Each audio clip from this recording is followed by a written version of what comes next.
Certo, Acho que obrigado. podemos começar, né? Podemos, então. Será que a gente apresenta? Então, essa é a mesa de número... Eu achei aqui, a mesa de número 49, Narrativa Moderna e Contemporânea. E quem vai começar a falar agora é o César, certo? Boa apresentação, então. Obrigado, Thiago. Boa tarde a todo mundo. Antes de começar, claro, fazer os agradecimentos ao Thiago, à Estela, à Renata por estarem presidindo a mesa e aos outros participantes e a quem mais estiver assistindo também. Eu vou compartilhar a minha tela, só um minutinho, e vocês só me digam se vocês estão recebendo a imagem. Sim, estão vendo?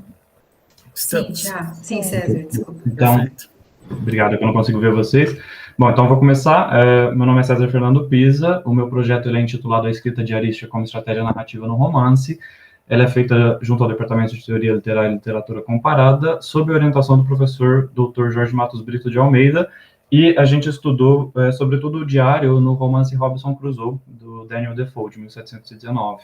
E aí, antes da gente começar, eu gostaria de falar um pouco sobre a relação da crítica literária com Robinson Crusoe, né? Claro que sendo um romance com 3 séculos de circulação, ele suscitou uma vastidão crítica que percorre os mais variados pontos de vista, né? No entanto, eu acho que é seguro dizer que há, sobretudo, 2 grandes leituras, uma econômica e outra religiosa. Bertrand Didier vai dizer até mesmo que essas leituras, elas parecem não poder coexistir. Eu não concordo, porque eu acho que há críticos importantes que tocam ora a religião e ora a economia, como é o caso do Michael McKeown e do Maximilian Novak. Embora seja verdade que raramente há uma tentativa de unificação dessas 2 leituras.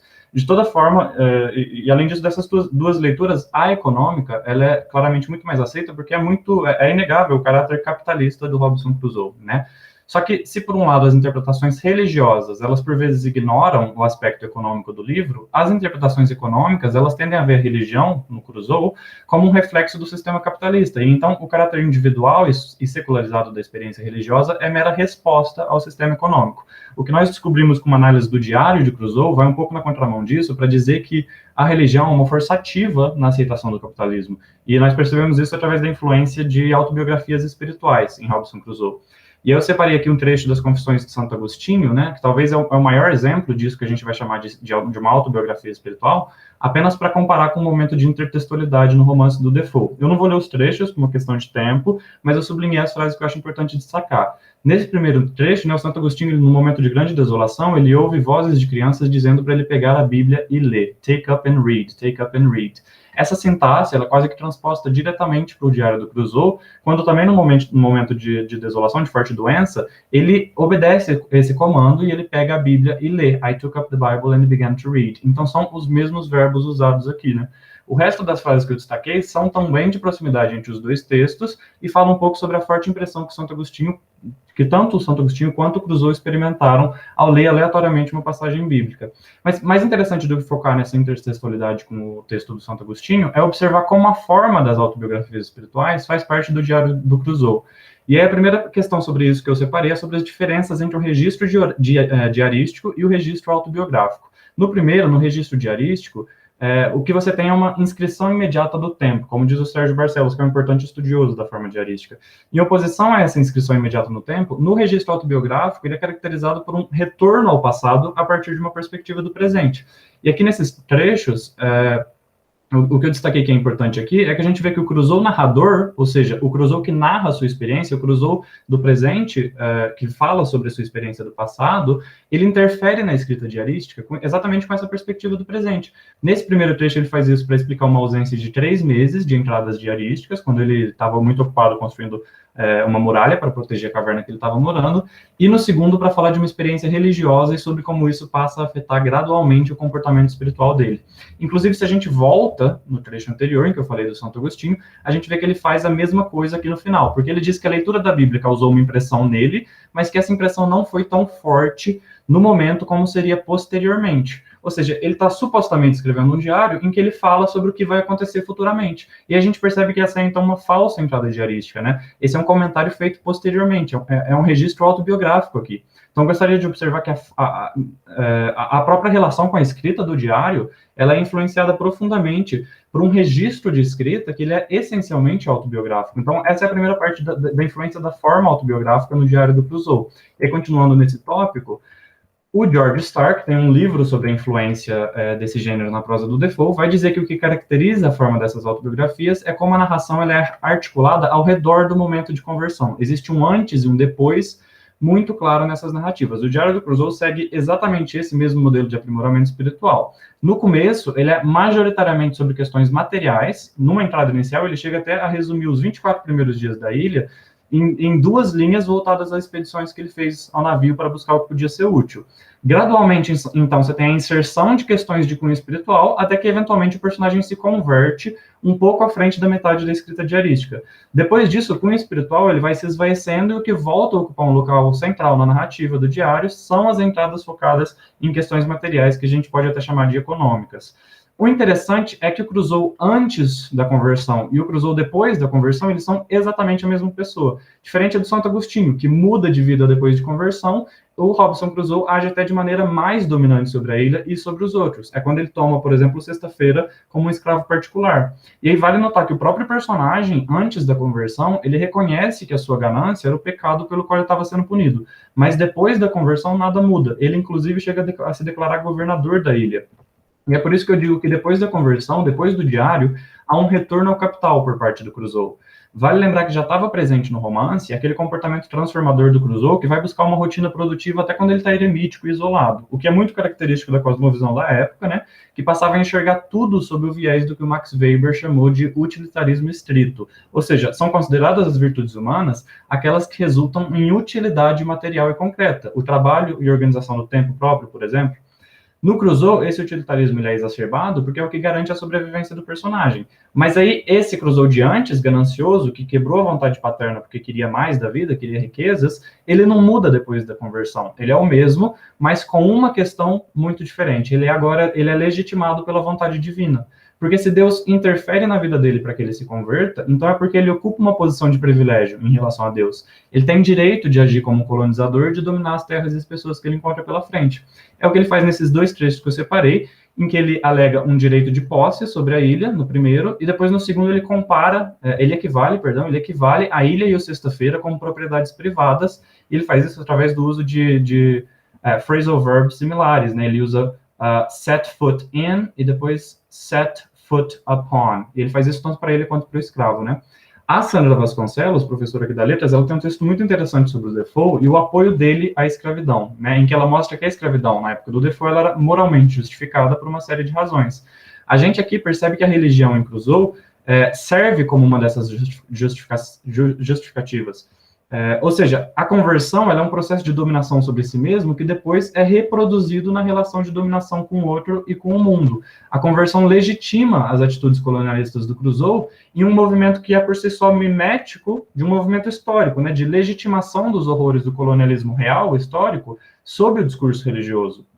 Essa leitura, inclusive, do Robinson Crusoe como um personagem colonialista, ela não é nova. Eu mostro aqui para vocês uma figura feita pelo Julius Fesquet em 1877, chamada Crusoe Imperial, que mostra o Crusoe como Hércules, né? Ele está usando a capa de leão, a orbe, a espada, são os itens do Hércules mitológico, e ele tem os pés sobre a cabeça desse nativo aqui, que, se a gente volta aqui na passagem que eu separei, do Crusoe colocando o pé sobre a cabeça do Sexta-feira, a gente percebe que esse nativo aqui, muito provavelmente, ele é o Sexta-feira, sendo dominado pela figura colonialista do Crusoe. Óbvio que eu não preciso dizer que essa leitura positiva do Crusoe colonialista, ou do Crusoe imperial, como o Fesquet chamou, ela é uma leitura muito problemática hoje, que obviamente não existe, né? Uma coisa bastante problemática. Mas eu trago aqui para mostrar que essa leitura do personagem como um personagem colonialista, ela não é nova, nem se aplica somente às leituras pós-colonialistas, é uma leitura antiga do romance. E aí eu concluo, então, finalmente, voltando à questão que eu levantei no começo, né, de que a leitura econômica do Crusoe, como a de Watt, né, do Ian Watt, ela vai perceber a religião como uma força passiva, que simplesmente acata as determinações sociais do capitalismo em ascensão, e, por outro lado, as leituras religiosas, elas frequentemente ignoram ou buscam solapar a realidade econômica do livro do Defoe. Eu gostaria, então, de concluir numa tentativa de unificação dessas possibilidades críticas, dizendo que, e eu leio aqui agora, né, que, ao contrário de uma força passiva que sofre as pressões de um sistema econômico em progressão, buscamos observar que em Robinson Crusoe a religião coloca-se como força ativa que trabalha para a aceitação desse mesmo sistema. Pois é apenas após a conversão de Crusoe que suas atitudes capitalistas deixam de ser pecaminosas e passam a ser legitimadas pela vontade divina. Desde a contabilidade de Crusoe, onde determina-se o valor de mercadoria de seus produtos através de sua utilidade, até a concretização de Robinson Crusoe como etapa no caminho da consagração do ideal individualista, a ascensão do capitalismo e do colonialismo associa-se profundamente à forma do romance do Defoe e é através de sua conversão, presente em seu diário, que tal ascensão justifica-se. E agora eu passo, então, para os possíveis desdobramentos da pesquisa, depois de concluir, né, talvez para um possível mestrado, e quais seriam as possibilidades de ampliação dessa pesquisa. A gente tem tanto a verticalização e o aprofundamento, né, ou seja, retornar ao Robinson Crusoe e ao seu diário e buscar novas questões a partir do romance, e passar, então, para um estudo comparativo com outros romances que tenham um diário fictício como característica estilística, né? Então, montar um estudo um pouco mais amplo, um pouco mais panorâmico, e montar, de fato, um estudo comparativo entre esses romances e os seus diários. Aqui eu coloco as referências que eu usei para essa apresentação em questão, e, de novo, eu agradeço aos participantes da banca, da mesa, agradeço aos outros graduandos que vão apresentar também, e a todo mundo que está assistindo. Me coloco, claro, à disposição para tirar dúvida também. Obrigado.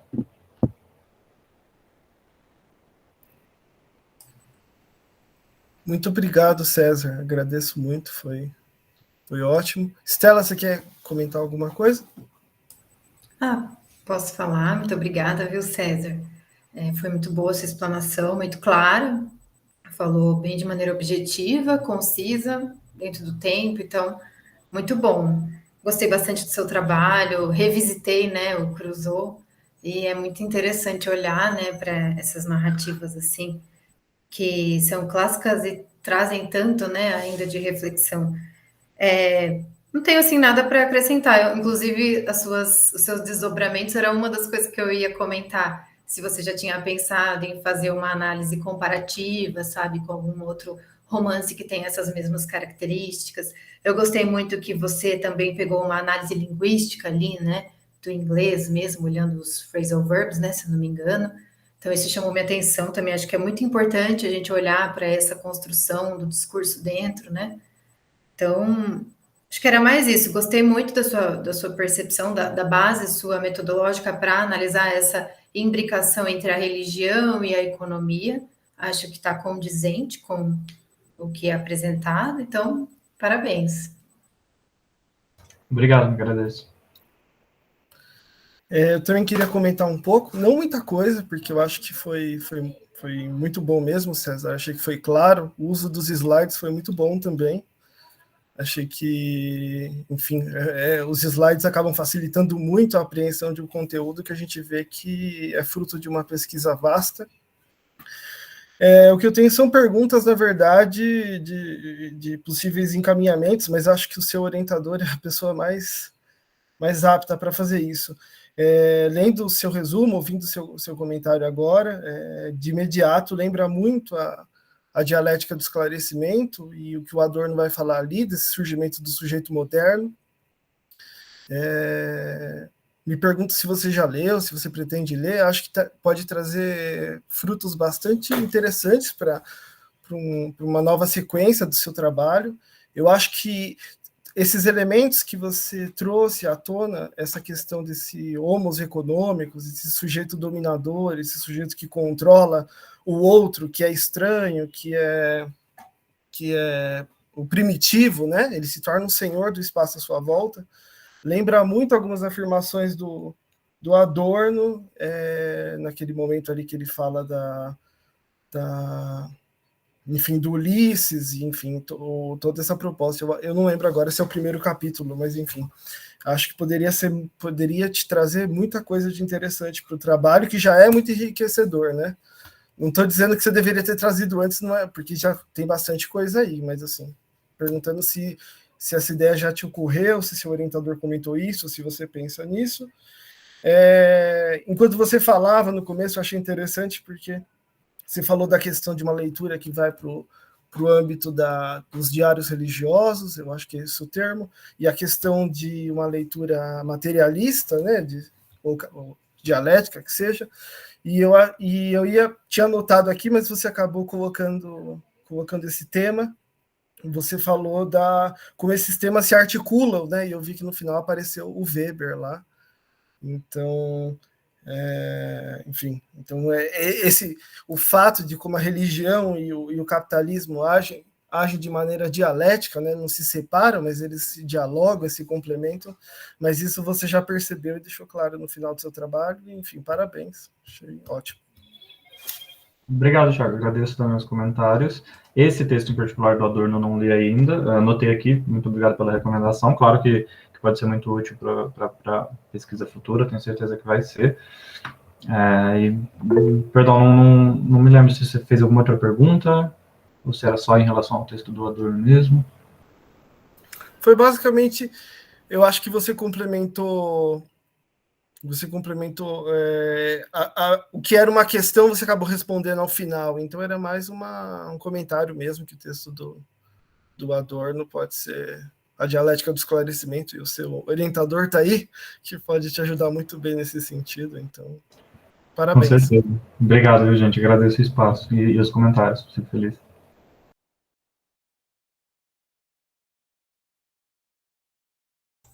Acho que agora podemos ir para a Giovana? É a Giovana, né?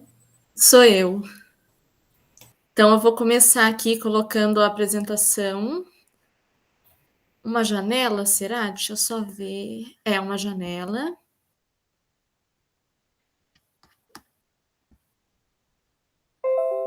Vocês estão conseguindo ver e me ouvir? Sim. Sim. Tá, então eu vou colocar aqui Sim. o tempo para eu conseguir controlar. Boa tarde a todos e a todas. Eu sou a Giovana. Eu vou apresentar minha pesquisa. Carson McCullers, Marginalidade e Grotesco. A transgressão em A Balada do Café Triste e Outras Histórias, foi desenvolvida no Departamento de Teoria Literária e Literatura Comparada, com orientação do professor Marcelo Pen Parreira. Primeiramente, eu vou falar um pouquinho sobre quem foi a Carson McCullers. Eu acho que essa introdução é necessária, porque apesar de que as principais obras da Carson foram traduzidas para o Brasil, não podemos considerar, infelizmente, que é uma escritora lida amplamente aqui no país. A Carson é mais conhecida pelo seu romance de estreia, O Coração Caçador Solitário, de 1940. Ela nasceu na Geórgia, ao sul dos Estados Unidos, em 1917 e morreu precocemente aos 50 anos, deixando como produção 4 romances, uma novela, contos, peças de teatro e de não-ficção. Nós dividimos os métodos e procedimentos em 4 etapas. A primeira é a leitura atenta da coletânea A Balada do Café Triste e Outras Histórias, de 1951. Depois, seleção, interpretação e análise das narrativas. A Balada do Café Triste, O Jockey e Madame Zelensky, o Rei da Finlândia. Todas foram publicadas originalmente no início da década de 40. Posteriormente, um estudo dos trabalhos críticos sobre Carson McCullers e seu contexto. E, por último, um levantamento de possíveis contatos teóricos para ampliar o nosso olhar sobre a obra da escritora. Aqui, à direita, nós temos uma capa brasileira de A Balada do Café Triste, no qual vemos várias características de uma comunidade rural e até mesmo um certo isolamento. À esquerda, essa capa foi publicada no Reino Unido pela Penguin, e eu não sei, eu vejo um certo destaque para a logomarca da Coca-Cola, que é uma empresa global, já era na década de 40, aqui no Brasil, por exemplo, foi em 42 que chegou a Coca, e também é uma empresa vista muito quase como um símbolo do capitalismo. E eu acho que essas 2 capas, elas sintetizam bem nosso primeiro ponto na construção dos objetivos da pesquisa, que é uma tensão entre modernidade e tradição com o irrompimento de um ímpeto modernizante capitalista. Isso é representado na novela Balada do Café Triste, que é onde vou me concentrar nessa apresentação, por um desarranjo entre o desenvolvimento capitalista e industrial norte-americano e o Sul, que é marcado por uma herança aristocrática e fundamentalmente agrária. Só que esse Sul não vai passar ileso por todos esses processos. Um segundo ponto é a relação da crítica com a Carson McCullers. A pesquisadora Lisa Logan aponta que há certo consenso entre os críticos de que a veiculação do isolamento humano e da solidão, 2 dos principais temas da McCullers, ocorre na obra da autora por meio do uso de personagens considerados desajustados. Isso, é claro, se considerarmos uma normatividade hegemônica em consonância com a tradição sulista do grotesco. Nossa hipótese, então, é que a ficção breve de Carson McCullers é repleta de personagens transgressivas. Com isso, já localizamos personagem como elemento essencial da narrativa a ser analisado por nós. Nosso objetivo, portanto, é analisar, em narrativas selecionadas de A Balada do Café Triste e Outras Histórias, personagens à margem do sistema capitalista e do ímpeto modernizante no contexto sócio-histórico da primeira metade do século XX nos Estados Unidos.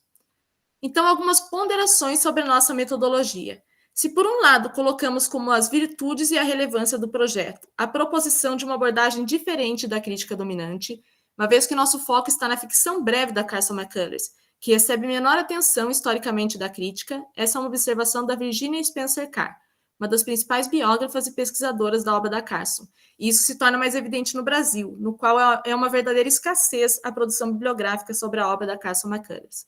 Por outro lado, nós colocamos como nossas limitações um recorte temático e teórico, que não engloba todas as abordagens possíveis da obra da Carson, e também a restrição a apenas um elemento essencial da narrativa, no caso, a personagem. Chegamos, então, a 3 perguntas de pesquisa. Primeiro, como são construídas essas personagens? E, mais especificadamente, por meio de que artifícios? Essas personagens, elas são transgressivas em relação a quê? E quais os possíveis contatos teóricos? Peço que tenhamos em mente, então, a primeira pergunta, que seria por meio de que artifícios, porque chegamos, então, nos resultados e análises ao grotesco. O grotesco é um modo de construção de personagem que vai adquirir uma grande relevância na literatura sulista da época da Carson.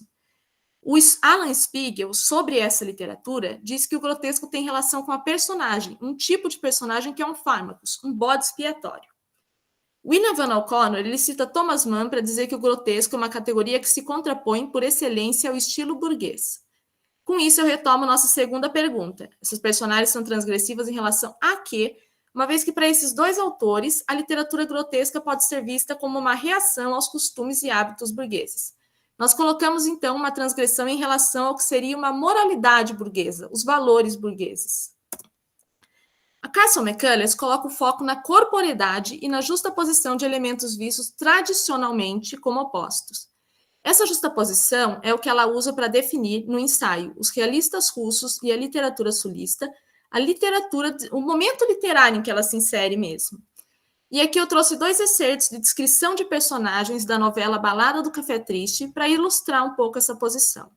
Sobre a senhorita Amélia temos que era uma mulher morena e alta com ossos e músculos de homem, e que os habitantes da cidade lembravam que já adolescente a senhorita Amélia media quase 1,80 m de altura, e isso não era natural numa mulher.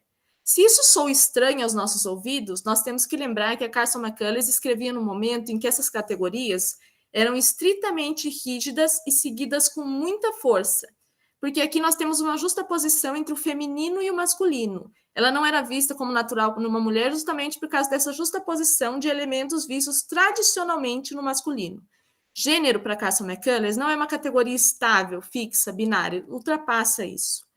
Sobre o primo Lyman, temos que, além disso, o homem era corcunda. Não mediria mais que 1,10 m de altura, as perninhas tortas pareciam frágeis demais para suportar o peso do grande tronco disforme e da saliência em seus ombros.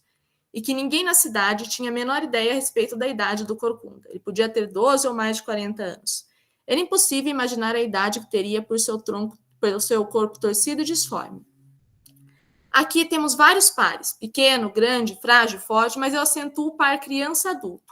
A gente pode ver bem essas justaposições nessa novela, porque o narrador, ele cria os personagens por meio da repetição. Nós temos sempre esses mesmos termos repetidos na descrição dos personagens. Aqui chegamos ao nosso terceiro ponto, que seriam os possíveis contatos teóricos. Na década de 2000, a pesquisadora Sarah Gleason White relaciona o grotesco da literatura de Carson McCullers ao grotesco pensado por Bakhtin em A Cultura Popular na Idade Média e no Renascimento. Bakhtin escreve originalmente sobre o escritor francês François Rabelais.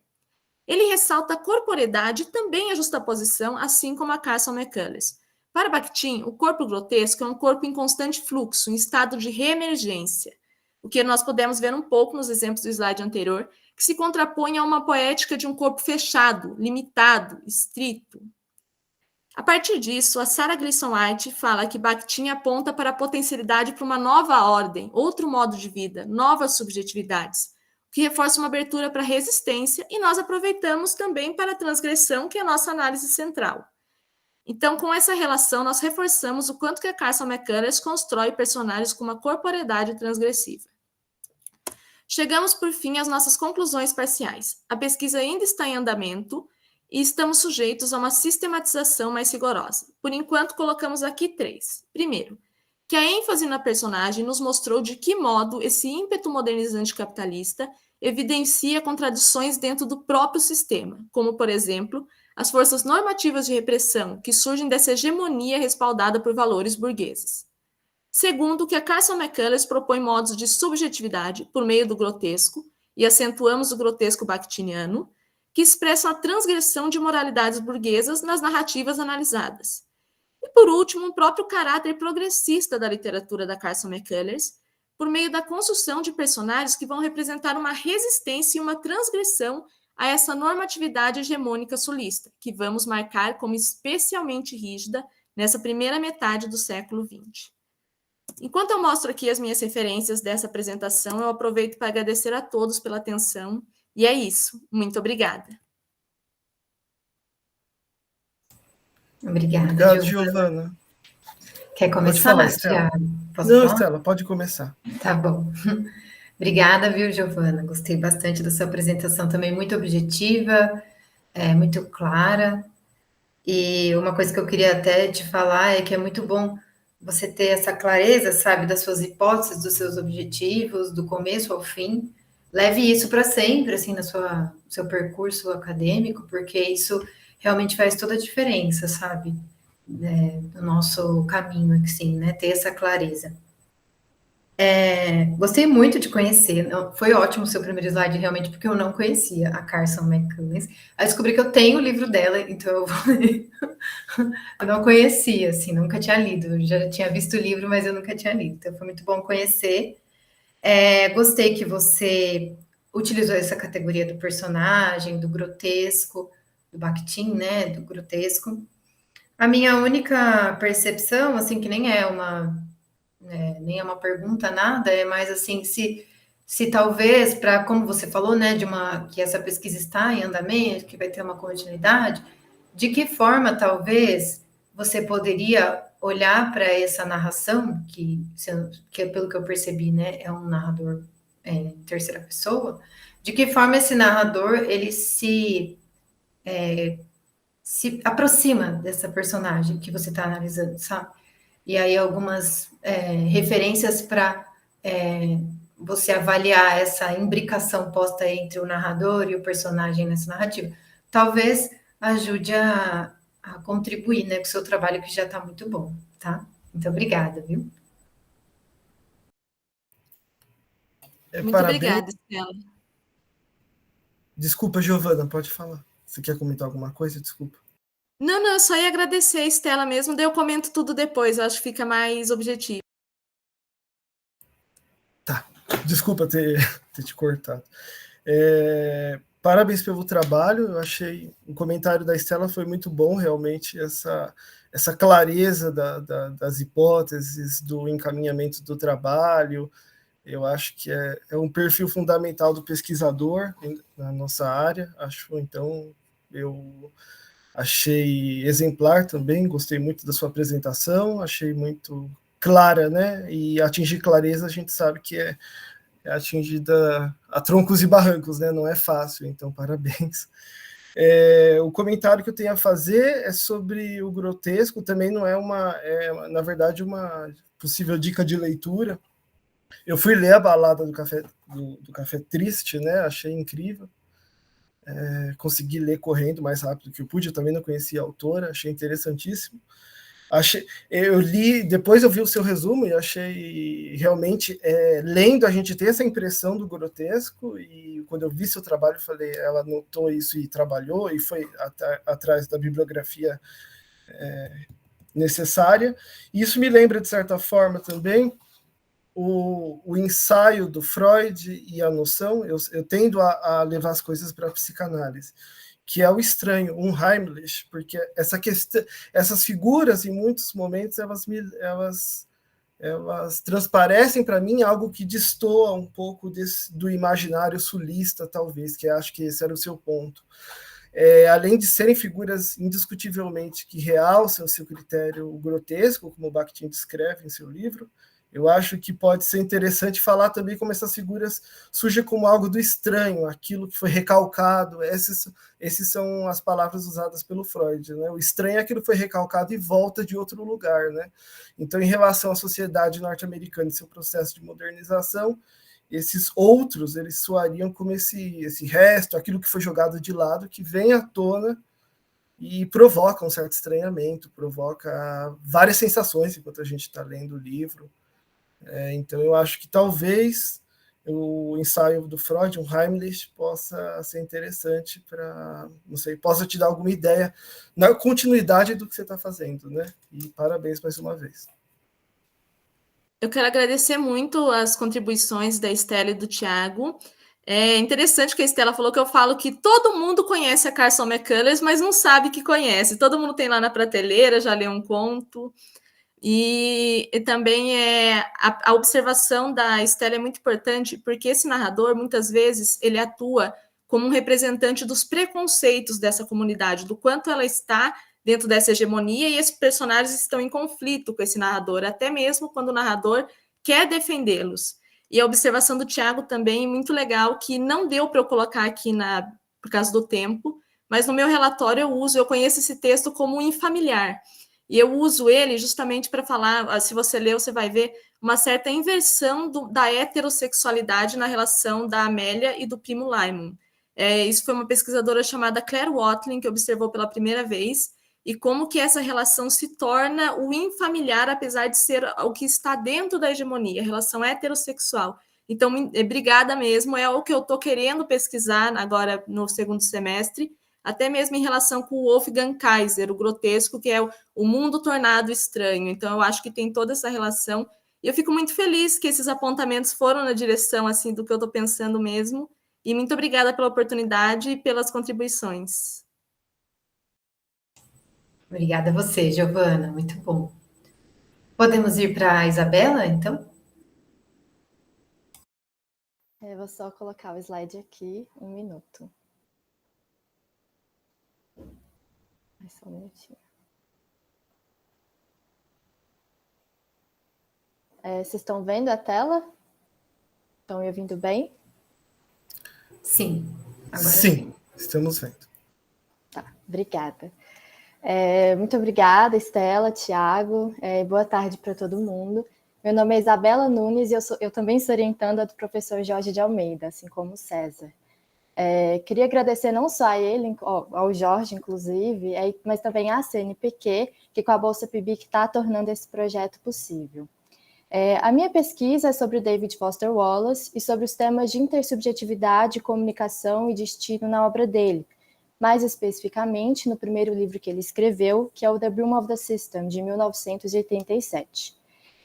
O Wallace é um autor americano que começou a publicar mais ou menos dessa época mesmo, no fim da década de 80, e continuou escrevendo até 2008, quando ele morreu. Bloom ainda não foi traduzido para o português, mas alguns dos outros livros dele, como, por exemplo, Graça Infinita e Breves Entrevistas com Homens Hediondos, já foram publicados no Brasil. Bom, então, para começar a falar sobre a obra desse autor, em especial sobre os temas que ele abordou ao longo dessa obra, que vão desde depressão, solipsismo, vício, até as novas tecnologias, como a televisão e a internet, é interessante trazer como ponto de partida ou como ponto de consideração uma citação do Theodor Adorno, que no ensaio dele sobre a posição do narrador no romance contemporâneo, falou sobre o romance moderno tendo como objeto real uma sociedade em que os homens estão apartados uns dos outros e de si mesmos. Eu acho essa citação interessante porque é justamente esse dilema, o dilema do homem diante de si, diante dos outros e diante da sociedade, em uma rede de relações que está toda desconfigurada, em que é difícil precisar o próprio lugar dentro do sistema ou em relação a esse sistema, é justamente esse o tema central da obra do Wallace do início ao fim. Nesse sentido, o meu objetivo com a pesquisa é mostrar como esse tema já aparece desde o primeiro livro dele, que tanto no Brasil quanto lá fora ainda é muito pouco estudado. Foi pensando nisso também que no desenvolvimento da pesquisa até agora eu foquei numa leitura atenta desse romance, que já trouxe muitas questões e problemas interessantes. Para começar, The Bloom of the System, cujo título pode ser traduzido grosso modo como A Vassoura do Sistema, já é um romance curioso, para dizer o mínimo. Isso não só por ele trazer como objeto de reflexão a linguagem em si, o contar histórias, o fazer literário muito mais do que um enredo, mas também por ele levar a fragmentação, o corte temporal, o excesso de informações e a falta de linearidade a um extremo, tanto que alguns comentadores chegam a falar sobre ele antagonizar o leitor. Então, assim, numa tentativa que, por definição, é um pouco contraintuitiva, a gente pode fazer um esforço de identificar um enredo falando que, em Broom, nós temos uma protagonista, a Lenore Bidsman, que é uma telefonista de 25 anos à procura da bisavó dela, também chamada Lenore Bidsman, que desapareceu misteriosamente da casa de repouso onde ela estava. Essa bisavó, influenciada pelo filósofo austríaco Ludwig Wittgenstein, convence a Lenore de que tudo que existe sobre a vida dela é o que pode ser dito sobre ela, o que faz ela começar a se questionar se ela tem algum controle sobre o próprio destino, se ela é realmente ela mesma ou se sequer existe um eu. E para piorar, ao longo dessa busca, a Lenore começa a se deparar com coincidências estranhas, que despertam nela um sentimento de confusão de identidade e de perda do livre-arbítrio.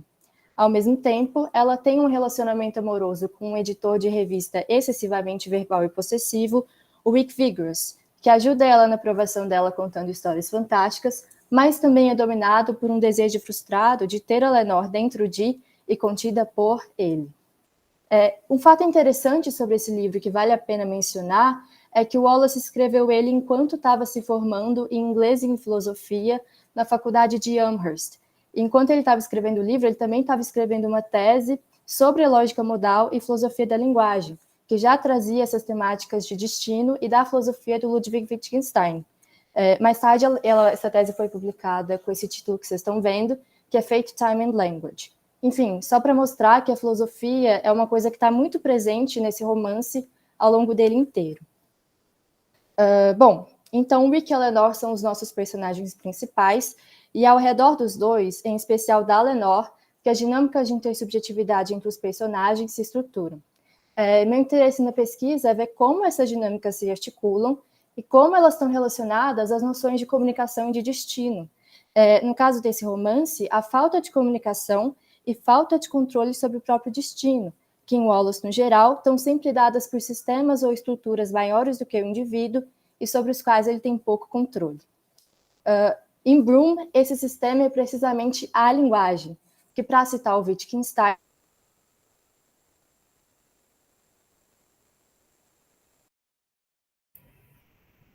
Isabela, travou o seu vídeo. Travou para todos? Para mim travou também.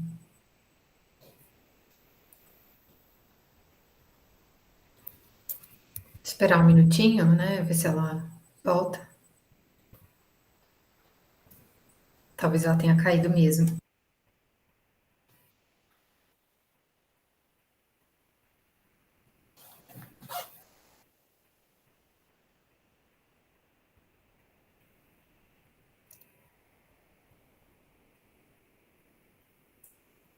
Problemas da tecnologia. É engraçado que ela começou a apresentação falando que o Wallace se interessa pelos problemas da modernidade, né? É verdade. Aí um problema, né? Para se interessar bastante. Não é? E aí cai. Acho que ela caiu. Vamos ver se ela volta.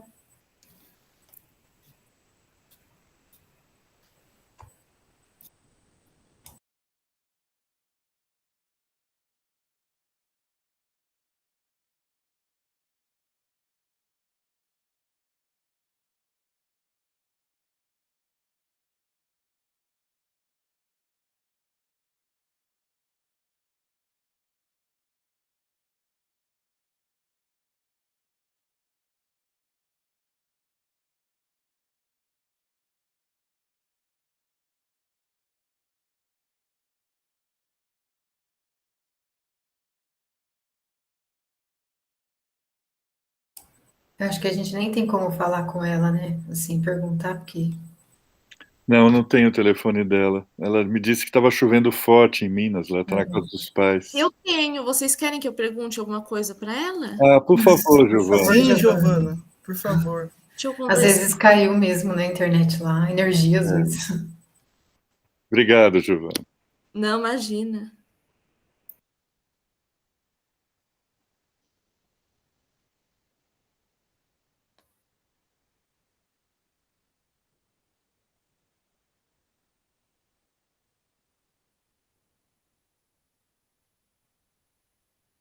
Que estranho, nem chegou a mensagem, talvez algum problema de internet mesmo.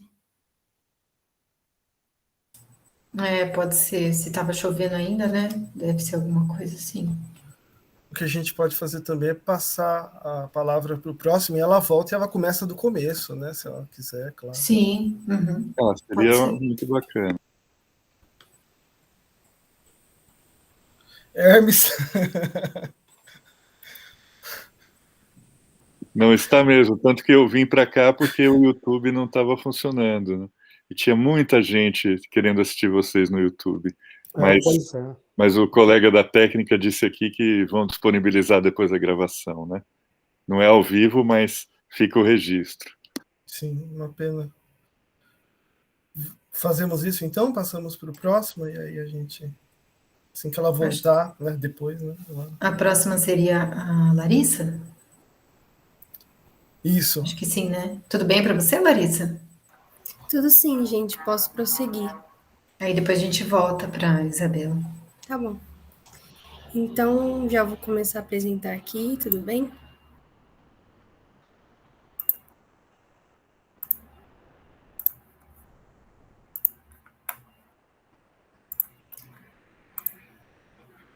Aí, por favor, vocês me digam se conseguem ver. Sim, Sim. conseguimos. Ok. Então, meu nome é Larissa, vou apresentar meu projeto, né, o meu trabalho de iniciação científica, que tem como título Finamento em Travessia, sobre a figuração da morte em Campo Geral, e que foi orientado pelo professor Samuel de Vasconcelos Titã Júnior. Bom, os objetivos da pesquisa eram refletir sobre as diferentes formas de figurar a morte em Campo Geral e verificar principalmente quais eram os procedimentos formais utilizados para essas figurações, em que medida os estilos eles se misturavam quando a morte se apresentava em seus diferentes aspectos. Para quem não conhece, Campo Geral é a novela de abertura, né, do Corpo de Baile, de João Guimarães Rosa, e ela vai narrar a infância desse menino, Miguelim, no sertão de Minas Gerais, num lugar chamado Montum, e vai narrar essa história que tem muita dor, muita tristeza, mas também tem muitas alegrias. A morte é uma constante nessa narrativa e ela se apresenta de diferentes formas. Então, a gente tem as mortes humanas, existem muitas mortes animais, existe um temor da morte, porque o Miguelim tem muito medo de morrer e o tempo inteiro isso é narrado, e existe também a morte em símbolos. Partiu-se da ideia de que, né, essa mistura de estilos que existiria na representação da morte elevaria de alguma forma esses sujeitos que eram tradicionalmente tidos como baixos, subvertendo essa tradição clássica que estabelece que os elementos do alto e do baixo deveriam ser estritamente separados. Eu coloquei aqui um trechinho, né, das Flores do Mal e o Sublime, do Auerbach, que está nessa coletânea chamada Ensaios de Literatura Ocidental, e em dado momento ele afirma, né, que no século XIX e no século XX, a base dessa correlação mudou. A partir de então, tornou-se possível abordar com seriedade temas que até então pertenciam à categoria baixa ou média e tratá-los sério e tragicamente. Também é importante para a pesquisa a ideia do cadáver e da morte, e aqui eu coloquei, né, o cadáver e a morte ligados ao lado do objeto. E aqui eu coloquei um trechinho do Celiman Silva, desse texto que está nesse livro chamado Local da Diferença, e ele afirma, né, que a manifestação privilegiada do objeto é o cadáver. Ela é a poluição fundamental, um corpo sem alma, corpo matéria. Então, o cadáver ele aparece sendo essencialmente terreno, corporal, físico, algo que seria oposto ao sublime. Só que, em Campo Geral, a morte ela não é tratada como poluição, né? Ela é um momento de representação séria e digna para esses pequenos sujeitos que não tiveram espaço nas formas sérias da antiguidade. A metodologia, ela seguiu naturalmente essa divisão, sendo que no primeiro semestre foram priorizadas leituras para melhor compreender a história da literatura. Então, eu acabei fazendo a leitura da Poética, de Aristóteles, li algumas coisas do Auerbach e também do Frey. No segundo semestre, a prioridade foi ler textos que tratassem da obra do Rosa. Então, a obra do Paulo Rona e do Benedito Nunes foi priorizada, mas também foram realizadas leituras de Antônio Cândido e do Davi Arrigucci. Eu escolhi 3 pontos de análise para trazer para a apresentação, porque eu achei que eram pontos que sintetizavam de alguma forma a pesquisa, e são eles as mortes animais, a morte do Dito, que é o irmão mais novo do Miguelin, né, como algum tipo de revelação trágica, e o final da novela como algum tipo de revelação cômica. Então, sobre as mortes animais, é importante ressaltar, né, que é uma marca do texto do Rosa esse ser tão muito rico de fauna e de flora. Só que aqui em Campo Geral, os animais eles morrem muito ao longo da narrativa. Existem diversas cenas de morte, algo que evidenciaria um ambiente hostil. E eu trouxe esse trecho para análise, que é um pouquinho grande, mas que eu acho que ele dá uma boa ideia de como os animais são tratados nessa obra. Então, o trecho é o seguinte: depois o Dito provou que o tempo do ruim era a mesma verdade, quando no dia de domingo Tamanduá estraçalhou o cachorro Julim.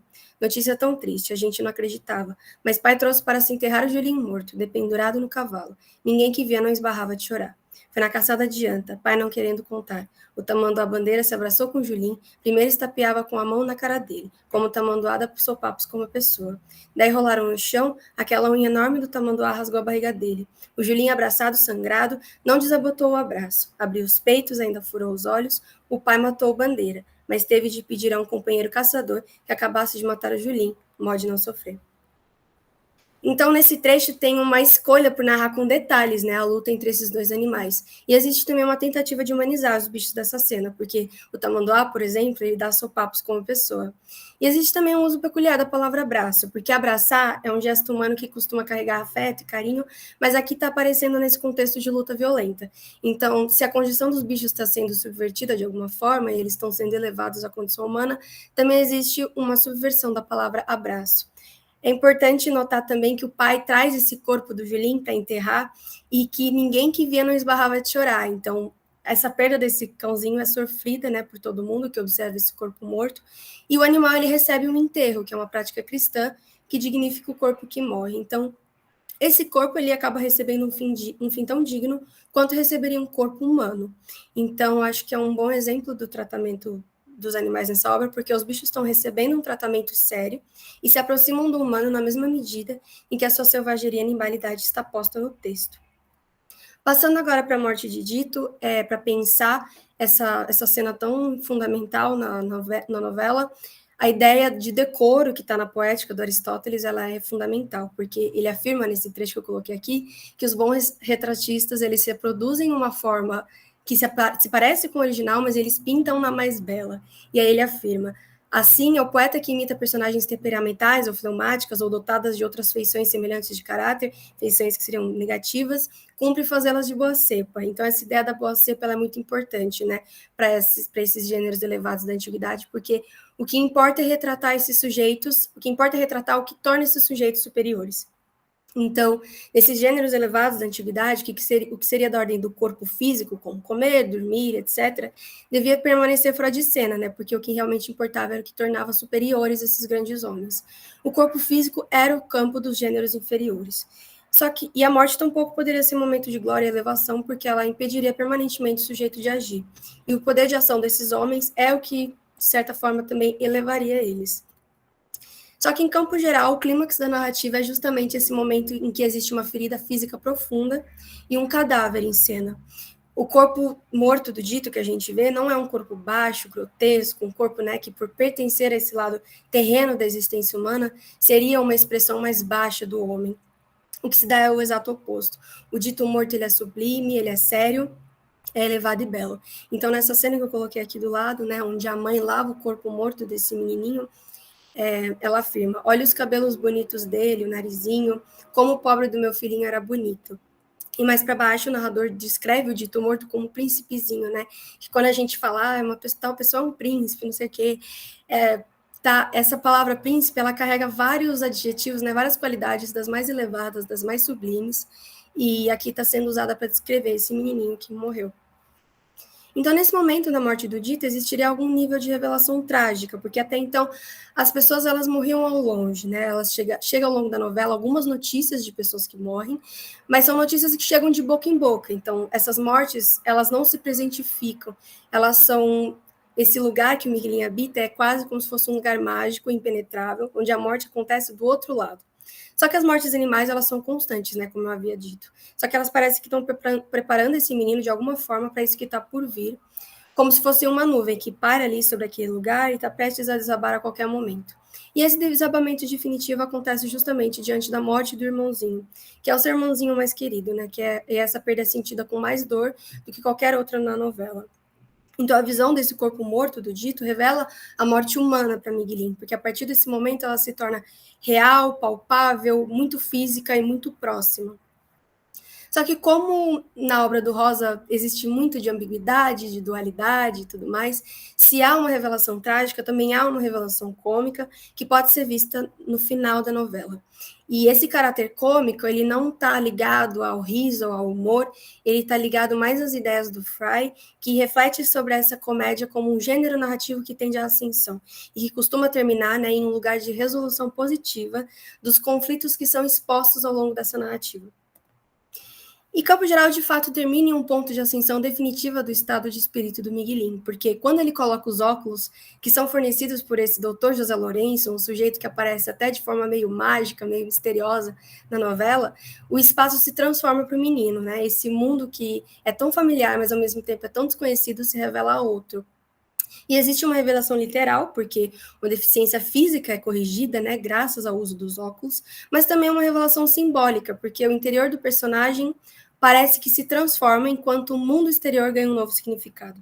Então, eu coloquei esse trechinho aqui também do Paulo Ronay, onde ele afirma que a fusão da realidade exterior e da interior está perfeita nessa novela de Guimarães Rosa. Então, para concluir, acho que a conclusão mais central é essa ideia de que quando Rosa trata com seriedade a vida cotidiana e a morte desses sujeitos que na antiguidade seriam relegados a um status baixo, ele está elevando essas existências tidas como inferiores, está revelando características de ordem épica e trágica em sujeitos que foram tradicionalmente tratados como cômicos. E também, para concluir a pesquisa, é importante o que o Victor Hugo fala nesse texto do Grotesco e do Sublime, onde ele afirma, né, que a musa moderna vai colocar lado a lado o que é feio, o que é belo, o que é grotesco, que é sublime, o mal com o bem, a sombra e a luz. E o Auerbach, nesse texto chamado Fortunata, vai falar que não tem como mais tratar a cotidianidade, a vida vulgar e comum, como cômica, porque é lá que estão as forças históricas que transformam o mundo. Então, Campo Geral, tal como queria o Victor Hugo, ele coloca lado a lado o que é belo e o que é feio, o que é alto e é baixo, o que é trágico, o que é cômico, o que é grotesco e o que é sublime. E ele mistura todas essas dicotomias para criar um texto literário que é essencialmente mistura. Ele retrata essas vidas mais comuns, as vidas mais pequenas, de forma muito séria e elevada, levando dignidade e traços de beleza e dando um potencial transformador à mera existência dessas menores coisas, dessas menores criaturas. E no coração dessa mistura tão densa de Campo Geral está a oposição fundamental de vida e morte. O que vemos nessa novela é um movimento de afirmação da vida através da representação da morte, porque uma jamais poderia existir sem a outra. Nesse momento, vida humana e vida natural parecem conectadas, fazendo com que esse ciclo de morte e renascimento se aplique tanto à natureza quanto à humanidade. É aquela ideia de que o interior do sujeito está conectado ao mundo exterior, natural. Então, a morte ocupa e é protagonista desse movimento circular, evidenciando que essa sua representação é essencial nessa narrativa, que parece tão ardentemente querer dar importância e significado para a vida. Aqui estão as referências que eu usei nessa apresentação, e eu agradeço muito a escuta de todos. Muito obrigada. Muito bom, Larissa. Obrigada, viu? Vou falar rapidamente, tá, Tiago? Rapidinho. Aí depois o Tiago comenta. Larissa, muito bom. Seus slides também foram muito claros. Eu destaco aqui como algo muito belo do seu trabalho, além do título, que eu gostei muito do título, achei muito bonito, e que tem a ver, né, com o que você estuda. Eu gostei muito dos trechos que você selecionou para análise. Eu acho que são trechos, com certeza no seu trabalho você deve ter selecionado mais, né, trechos, mas os que você trouxe aqui já são muito ricos em trabalho. E eu acho que partir dos trechos para uma análise é essencial, né, para um trabalho que parte da literatura. Então, eu gostei muito dos trechos que você selecionou. Acho que você pode até, não sei, né, acrescentar mais, né, trechos da sua análise. Campo Geral é um texto belíssimo mesmo. E partir sempre dos trechos que você seleciona para essa análise vai enriquecer ainda mais, sabe, seu trabalho. E gostei também da percepção, né, que você pegou esses pontos da análise da morte dos animais, da morte dele, né, e como a morte, né, nesse texto e em vários outros textos do Guimarães, ela é essa travessia, né, essa travessia, esse porvir, e até você escreveu lá no finalzinho, que eu até, uma das coisas que eu comentei, o quanto a vida humana e a vida natural são intercambiáveis ali, sabe, uma depende da outra, assim, e até que ponto o homem transforma essa natureza, né, transforma essa dimensão da morte. Você também comentou lá do quanto, né, ele foi, o animal, né, teve uma cerimônia de morte, né, assim como o ser humano, então essas coisas se misturam muito.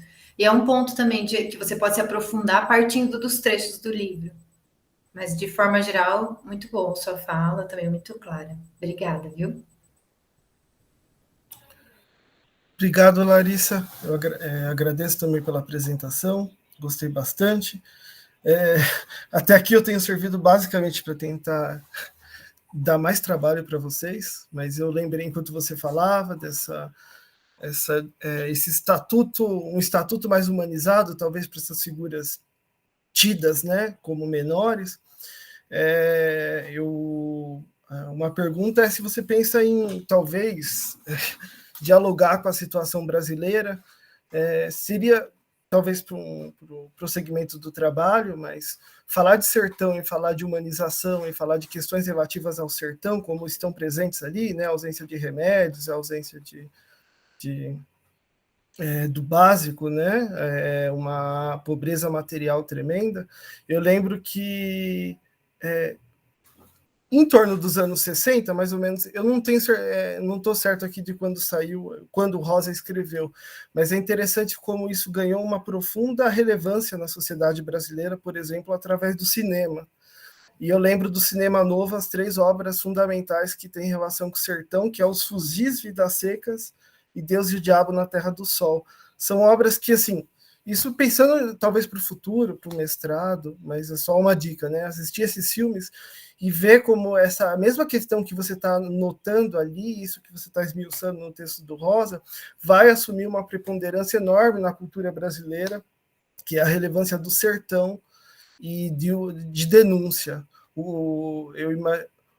Existe uma certa denúncia, talvez é menos politizada, mas existe, assim, não existe uma via política no Rosa, pelo menos eu não vejo assim, mas existe uma denúncia de uma situação material ali, de pobreza e de miséria, e eu acho que talvez, né, como eu sempre escutava dos professores na faculdade, é sempre enriquecedor a gente começar a travar relações com outras áreas de conhecimento. Então, às vezes, esses 3 filmes fundamentais do cinema novo brasileiro, Os Fuzis, Vidas Secas e Deus e o Diabo na Terra do Sol, podem talvez servir para você seguir essa linha de humanização, de um novo status para essas pessoas do mundo sertanejo, que aí levaria para a situação brasileira. E outra coisa que também me veio à mente foi essa coisa dos rituais de luto e universo infantil. Eu não sei se você conhece, mas lá vai eu de novo com a psicanálise. Tem uma psicanalista francesa chamada Françoise Dolto. Ela trabalha com crianças e ela fala muito dessa relação das crianças e dos lutos, né, com os animais, com os brinquedos. Ela diz que a vida das crianças é marcada pelo luto, né? E que às vezes a gente não dá a devida atenção na condição de adultos, né? A gente vê de maneira reduzida o que é para uma criança perder um animal, perder um objeto, e no Miguelinho isso vai subindo até chegar à perda do irmão, né? Que é uma coisa assim de proporções assim trágicas, né, e traumáticas. Enfim, parabéns pelo trabalho, eu agradeço bastante. Muito obrigada pelas falas, Estela e Tiago. Estela, eu realmente acho que eu concordo totalmente com você que a análise do texto literário, ela enriquece muito o trabalho. Eu gostaria de ter trazido mais, mas realmente não dá tempo. E, Tiago, eu agradeço muito pelas indicações dos filmes. Já tive a oportunidade de assistir Vidas Secas e Deus e o Diabo, gosto muito, e esse tema do sertão realmente me chama muita atenção. Tanto isso quanto a ideia da infância, né, que acaba inevitavelmente se ligando à questão do luto. Vou buscar a obra dessa francesa que você indicou e, mais uma vez, muito obrigada.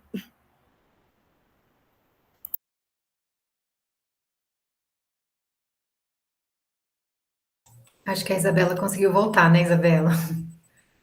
A minha internet está um pouco estável, peço desculpa para todo mundo. Imagina, fica tranquila, Imagina. as coisas acontecem. Que bom. Problemas do EAD. Sim. Isabela, se Agora, você quiser começar de novo, fica à vontade, tá? tá bom, eu nem sei onde eu parei, porque eu fiz a apresentação inteira, só depois eu vi que eu tinha caído. Mas pode começar de novo, se você Pode começar quiser. de novo. Eu vou deixar minha câmera desligada só para não pesar a internet e não ter nenhum perigo.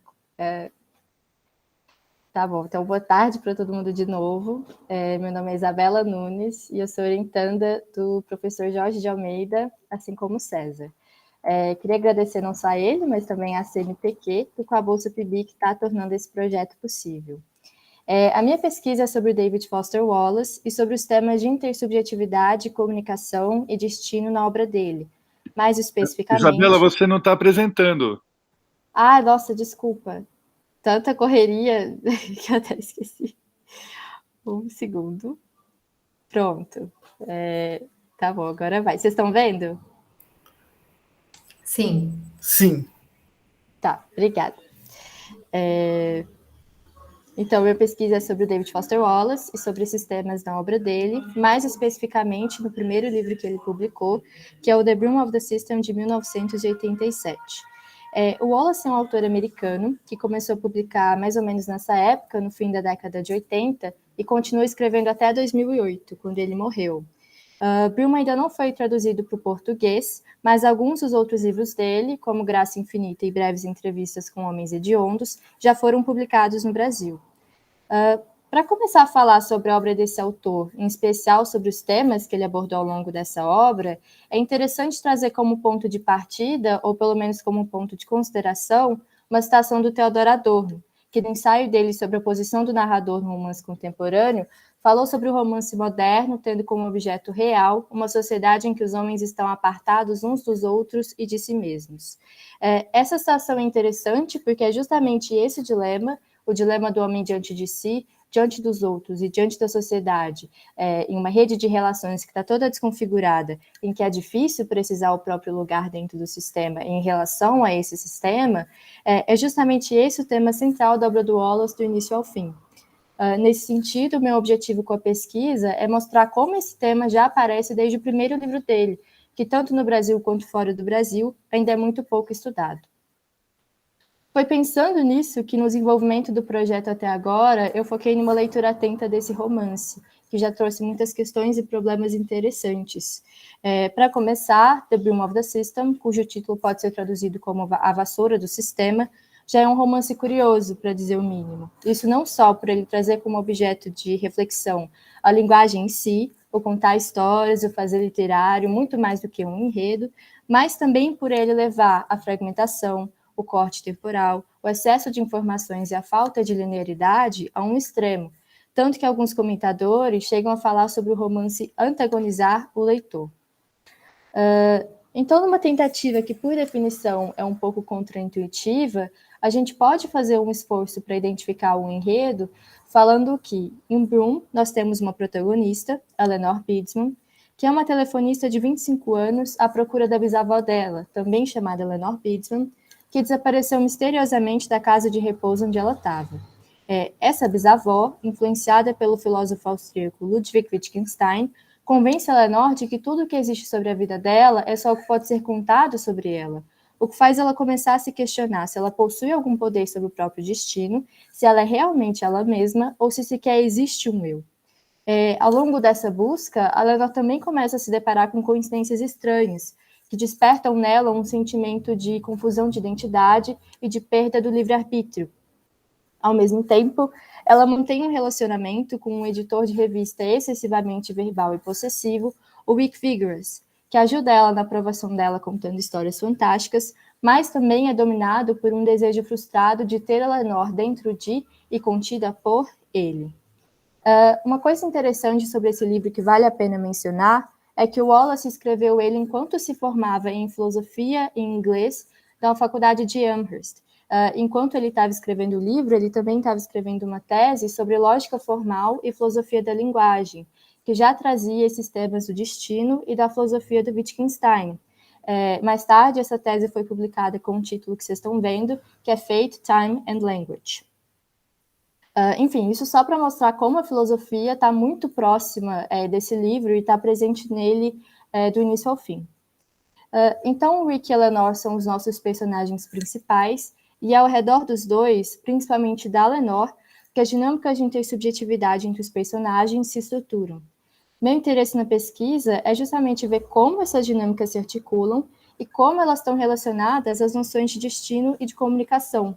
No caso desse romance, a falta de comunicação e falta de controle sobre o próprio destino, que em Wallace, no geral, estão sempre dadas por sistemas ou estruturas maiores do que o indivíduo e sobre os quais ele tem pouco controle. Em Bloom, esse sistema é precisamente a linguagem, que, para citar o Wittgenstein, ou é os limites do meu mundo e torna tudo aquilo que é exterior a ela inacessível, ou se expande até envolver o próprio mundo e dissolver os limites entre interior e exterior.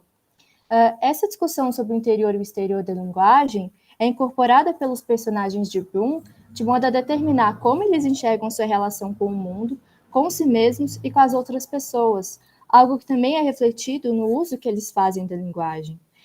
Para Lenore, por exemplo, o fato de que ela não pode sair da linguagem e precisa se utilizar dela para contar sobre a própria vida é o que tira dela o controle sobre si mesma e lhe rouba a segurança de um eu.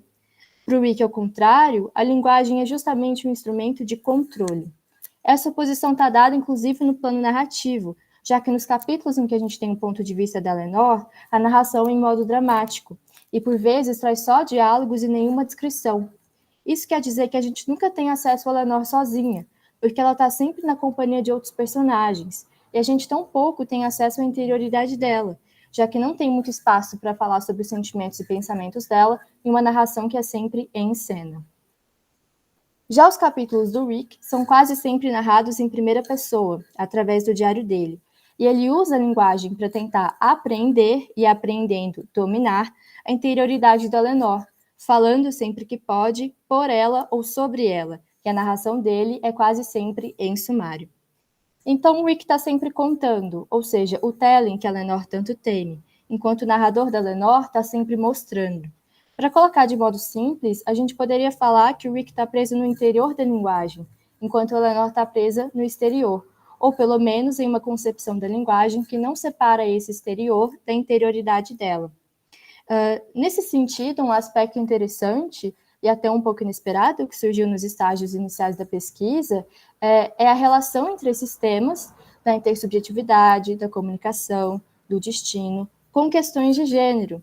Isso porque os problemas que a Lenore enxerga na linguagem estão relacionados à concepção do Wittgenstein de que o sentido de uma palavra se dá no uso que se faz dela, na função que ela tem.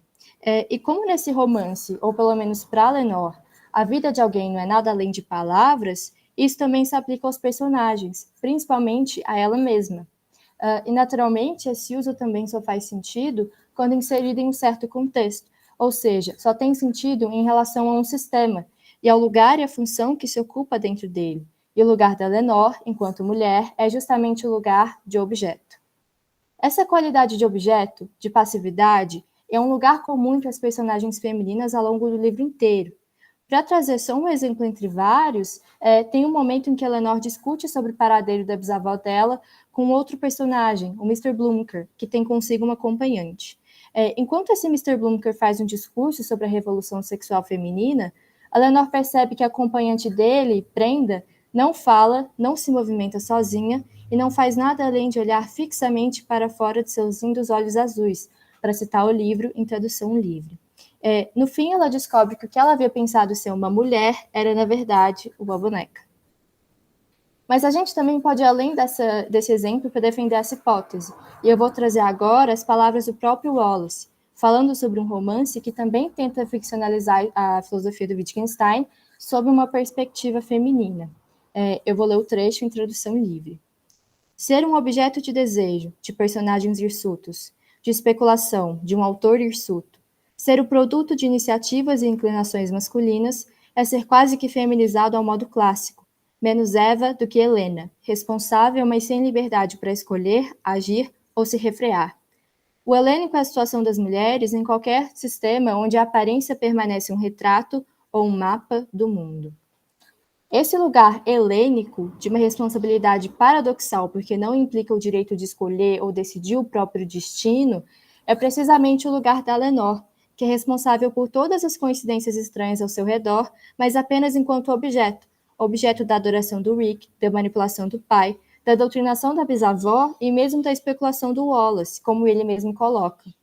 Nessa lógica, se ela parece ser algo para os outros personagens, ela é, o que se torna um problema especialmente complicado se ela ocupa um lugar cuja função no sistema é historicamente aparecer para os outros, em especial para os homens. Isso impede que ela tenha uma interioridade separada do seu exterior. Ela não pode ter um eu, não pode ser sujeito, porque ela é obrigada a ser apenas aquilo que parece ser. À luz disso, faz sentido mesmo que o leitor, através da narração, só tenha acesso àquilo que ela diz para os outros ou ao que os outros dizem sobre ela, ou seja, ela é só vista de fora. E, bom, já caminhando para uma conclusão. Se seguindo as crenças da Lenore de que tudo que existe sobre a vida dela é só o que pode ser contado sobre ela, e se, de acordo com o Wittgenstein das investigações filosóficas, a linguagem depende necessariamente de uma comunidade, o dilema da Lenore é estar presa às palavras de outras pessoas, pessoas como Rick, para contar, ou seja, tell sobre quem ela é. Bom, até o momento essas foram as questões desenvolvidas no projeto, e os próximos passos agora são aprofundar esses pontos e também trazer questões novas, como, por exemplo, analisar os espelhamentos entre os personagens, por exemplo, entre as duas Lenores, e ver como os espaços interiores e exteriores aparecem no livro e estão relacionados com essas discussões levantadas hoje. Eu agradeço a todo mundo pela atenção, peço desculpas de novo pelo pequeno incômodo, e é isso. Muito obrigada pela paciência e pela atenção. Muito obrigada, Isabela. Parabéns, viu, pela apresentação. Fica tranquila em relação aos problemas técnicos, que eles estão aí para isso mesmo, né? Para a gente passar por eles. Foi muito bom. Que bom que você voltou, porque o seu trabalho realmente é muito bom. Que bom que você deu oportunidade para a gente ver ele inteirinho. Gostei bastante. Assim, não tenho nada a acrescentar nada, nenhuma pergunta, apenas alguns comentários, que eu acho que você está respondendo muito bem ao que você propõe, que é a dinâmica, as dinâmicas que se articulam, né, entre a intersubjetividade, a comunicação e o destino. Eu acho que ficou muito clara a oposição existente dos diálogos que você comentou. A única coisa que eu pensaria, né, talvez aí para o segmento da pesquisa, né, com o seu orientador também, é de você marcar bastante essa relação de poder existente. Eu acho que fica claro que há uma diferença, mas acho que você poderia marcar mais a relação de poder, sabe? Inclusive entre o homem e a mulher, né, no romance, no livro. E mostrar o quanto isso mesmo interfere na subjetividade dessa personagem, né? E na intersubjetividade entre eles. Eu acho que você está fazendo isso, mas eu acho que a palavra mesmo, utilizar esses termos, eu acho que enriqueceria ainda mais seu trabalho, tá? Mas eu acho que tá ótimo, gostei muito da sua percepção desse sujeito em descompasso com o mundo, do trabalho com a linguagem, de como você está trabalhando metodologicamente, né, a questão da linguagem e da comunicação, que é essencial para entender o autor, né, a dinâmica dele no percurso literário dele. Então, é só isso mesmo, tá bom, Isabela? Muito obrigada.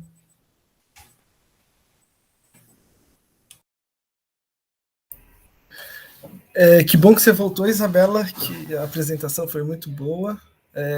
Achei uma pedrada para uma iniciação científica, uma apresentação com Wittgenstein e um autor tão difícil assim como o Wallace. E eu só tenho, primeiro, elogios, né, meus parabéns, e alguns comentários. Um comentário que eu acho interessante de fazer é pensando no momento em que o livro foi publicado, o impacto que isso tinha, talvez, naquele momento, assim, o quanto ele podia ser, talvez, mais transgressivo do que, sei lá, tô assim, fantasiando um pouco. Mas eu estou lembrando aqui de um livro que é A Cultura do Narcisismo, do Christopher Lasch, que era um livro que mostrava o quanto houve, a partir dos anos 70, uma espécie de fortalecimento das figuras do narcisismo na cultura norte-americana. Tem até um texto falando do Adorno aqui de novo, tem um texto do Adorno naquele livro sobre ensaio sobre psicologia social e psicanálise, em que ele faz as críticas à psicologia do eu que estava extremamente forte ali. E como isso vinha ganhando poder na cultura norte-americana e foi exportado, e hoje a gente vive isso diariamente quando a gente abre a internet, né, a gente vê essa questão do fortalecimento do eu e como o Wallace vai em outro destino. Ele vai no questionamento e na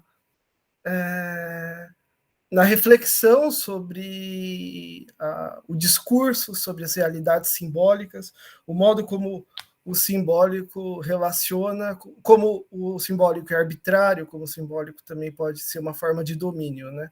A gente é o que a gente é dito pelo outro, o discurso do outro, e etc. Isso me lembra muito, muito o Lacan, que eu adoro, mas que lia o Wittgenstein também, mas não estou falando para você ler Lacan, senão seu orientador vai ficar doido aqui. Fala, já tem Wittgenstein no trabalho, ele está falando para a menina ler Jacques Lacan. Mas, de fato, tem uma série de... O Lacan, só uma palhinha, né? Assim, mas eu acho que é interessante, porque o Lacan fala que ao mesmo tempo que nós somos criaturas de linguagem, nós somos o discurso do outro, existe sempre alguma coisa que foge disso. E que isso aparece nos sintomas, os sintomas que a gente manifesta, mas isso também se mostra no mal-estar. O mal-estar na civilização é um símbolo de uma resistência à arbitrariedade do simbólico e do discurso do capital, o discurso do mundo modernizado, que recai sobre nós. Mas, enfim, são só comentários soltos e parabéns pelo trabalho. Eu acho que talvez valha a pena dar uma olhadinha A Cultura do Narcisismo, do Christopher Lasch, mas aí eu acho que talvez só te renderia uma nota de rodapé, mas mostraria bem como que o que ele está fazendo ali é poderoso, porque era uma ascensão de fortalecimento do eu, e aí você está um autor que está publicando e colocando tudo isso em xeque. Isso. Primeiro, muito obrigada, Tiago e Estela, pelos comentários. Primeiro, respondendo o seu comentário, Tiago, isso é muito interessante nesse livro, porque realmente traz esse diálogo do eu, essa dialética do eu e do outro, de uma forma muito marcada. Porque a gente tem esses dois personagens, um que é o Rick, que tá completamente preso dentro do eu dele, completamente querendo dominar o resto do mundo com esse eu, e a Lenore, que não tem um eu, que está presa do lado de fora, que é esse outro, que é inacessível até a ela mesma.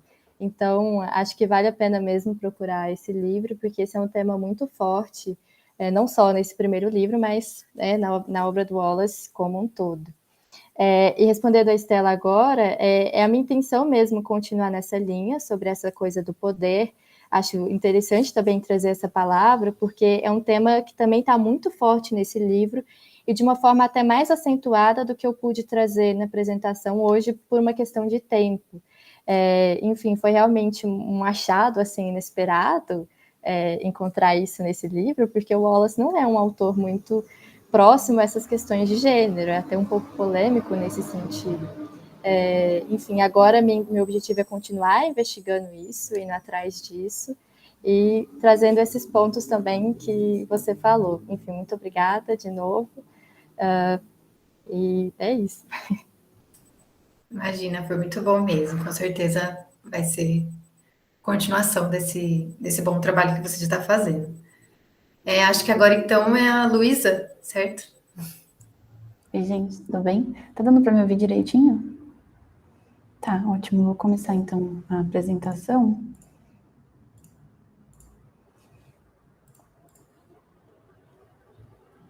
Só preciso ajeitar aqui. Vocês me digam se dá para ver direito. Dá sim, tá certo. Dá sim. Ótimo. Bom, então, boa tarde a todo mundo. O título da minha pesquisa é esse, que está aparecendo aí na tela para vocês. E o objetivo dessa pesquisa foi investigar como, num romance como O Grande Sertão, o tempo é organizado, bem como entender melhor questões que permeiam essa questão do tempo, né? Então, questões estruturais ou até mesmo questões que dependem dessa construção temporal durante a narrativa. O meu orientador foi o Marcos Mazzari, a quem eu agradeço enormemente, e aproveito também para agradecer o CNPq pelo fomento. Bom, alguns pressupostos histórico-teóricos, né, para a gente poder começar a apresentação, destaco aqui 2 marcos sócio-históricos, então, as revoluções burguesas e a Primeira Grande Guerra. Esses eventos representam rupturas em inúmeros âmbitos da sociedade, de modo a tornar, então, a percepção temporal mais relativizada e mais interiorizada.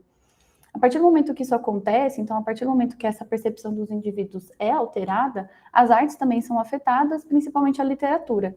É que eu destaco uma citação do Anatol Rosenfeld, que justamente coloca, né, que as formas de representação, elas passaram a se tornar plásticas, principalmente a representação do tempo, porque esses mecanismos, eles não dão mais conta, né, de retratar o novo fluir do tempo e a nova sensação que os indivíduos têm desse tempo.